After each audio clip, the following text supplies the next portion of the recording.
আমি সমূহ উত্তৰ ঘাইগাঁওবাসী ৰাইজৰ হৈ অসমীয়া নৱবৰ্ষ আৰু অসমীয়া বাপতিসাহোন ৰঙালী বিহুৰ শুভেচ্ছা জ্ঞাপন কৰিছোঁ।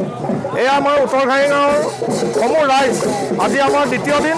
যোৱাকালিৰ পৰা আমি প্ৰত্যেক ঘৰৰ ব্যক্তিৰ ঘৰত আমি বৰদলা দি আজি আমাৰ দ্বিতীয় দিনত আমি ভৰি দিছোঁ। আমাৰ যিহেতু নেকি আমাৰ গাঁওখনত 190 ঘৰৰ অধিক গৃহস্থী আছে। আমি প্ৰত্যেক গৃহস্থীৰ ঘৰতে আমি এইদৰে প্ৰত্যেকজন ব্যক্তি আহি পেলাই আমি প্ৰত্যেকৰ ঘৰৰ চোতালত আমি এনেকৈ এই বৰদলা দি যাওঁহি।